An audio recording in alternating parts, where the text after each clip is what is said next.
Hey there, everybody. Hope everyone's doing okay. Have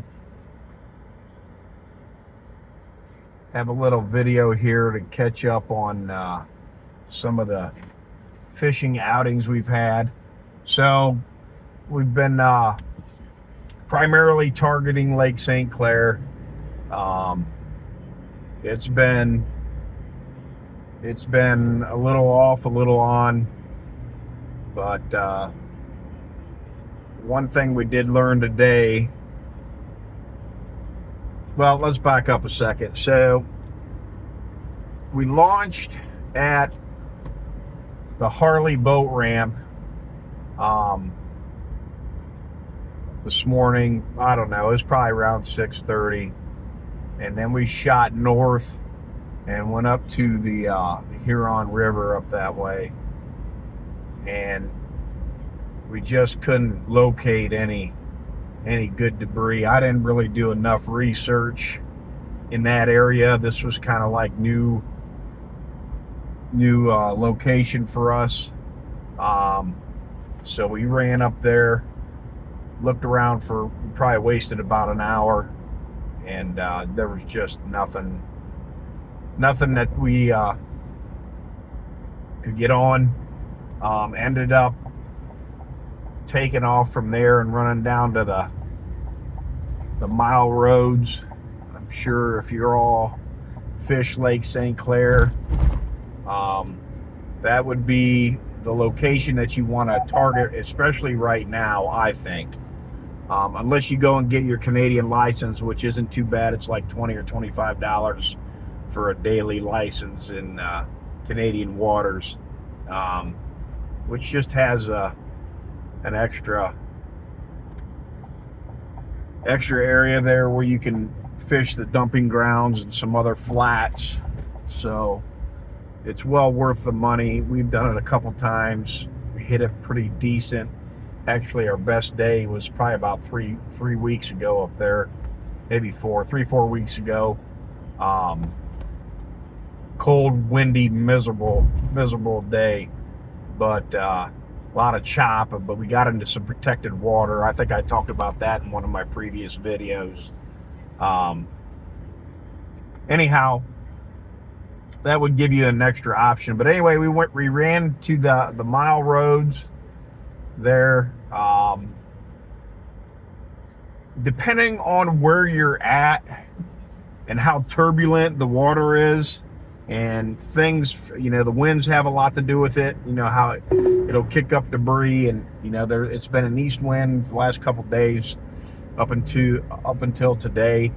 But some of the water was clear. I mean, you could see 10-12 feet down in the bottom, and you could see the areas where they've been spawning, the beds, or it took us a little while to realize what was going on once we where they were at, but they're actually still on the beds, heavily protecting the bed area. Once we figured that out, things started really clicking. Maybe not so much for me. I had some struggles getting on them today myself, but my son Brock, he lit it up, man. I mean, once we figured out that was a thing, and you could actually spot the fish on the bed or circling the bed, and you just got in there and you teased it. You'd cast right on the bed, tube bait, drop shot, sit there and kind of tease them, and then eventually they get pissed off and they end up smacking it just to get rid of you. But probably I don't know, I would guess we weighed about half of them. They were 18, 19, 20 inches long. We had one in there. Brock did anyway. And, they were all 4+ pounds. So it was a real good day, good learning day. Um, did try everything. I tried to throw other things at him just to get a quicker reaction, but Ned rig was a no-go. We're still the tube bait. Tube bait was the big one. So sticking with that right now. I would say if you get an opportunity to get out there, and look for the humps, the rock, and look for either, if it's got a shell bottom, you'll see white areas in between the rocks. That is where you want to pitch your lure into. I mean, we were right on top of them, like literally when we first triggered one. Brock did anyway. I mean, it was just off the side of the boat in about 8 foot of water. He dropped a tube bait down right on top of him, and bam, he took it. It was pretty cool. We've never seen anything like that. I remember one time that I was out fishing with my father, at Breast Bay area. You could see some darker circles, which is all going to depend on the contour of the bottom. Not the contour, but what it's made of, the composite. You'll see a darker area, shaded area, darker shaded area with no shell bottom, just because there's no shell bottom there. But in clear water, you could see some darker spots, but you can also see where they brush the shell clean white and it shows up, so it's kind of easier to pick up that way. So, but anyway, pitch into those areas. I would stick with anywhere probably 4 to 10 foot of water.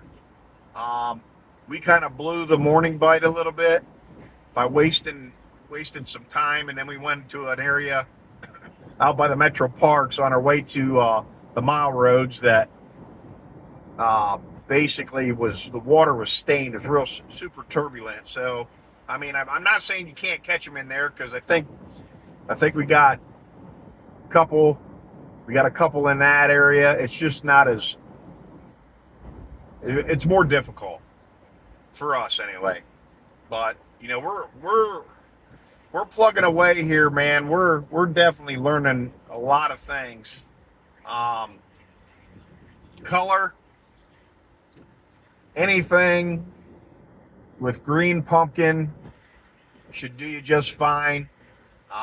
If you got a little bit of chop, I'd say 3/16 still, in that water column range.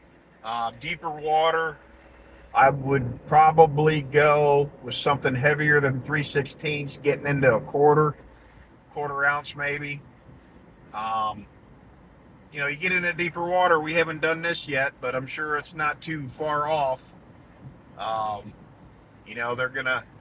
think these fish are doing a lot of crazy stuff. I mean, it's loaded with fish on there, man.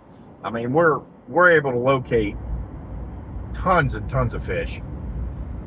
Just getting them to react to bites been a thing, but so I think the pre-spawn is over for the most part, in my mind. Water temp was 60, 62, and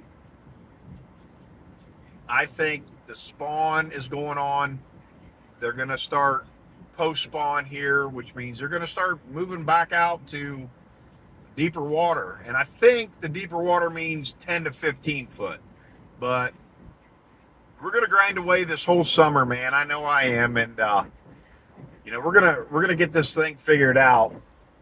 Still looking for that epic day of I don't know, 40, 50, 60 smallmouth. I mean, I've heard guys of 70, 80 in a day up there, but we'll see if we can get to that point. But getting a little bit better each time.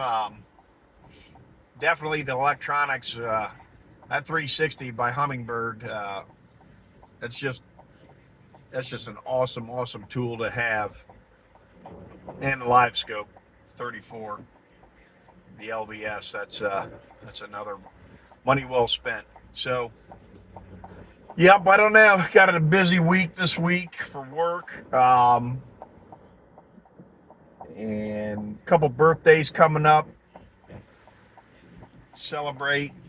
Don't know if I'm going to get out to fish. If I do, it'll probably be again on Sunday, but looking forward to seeing what we might be able to do there on that. But might be a weekend off, and then we'll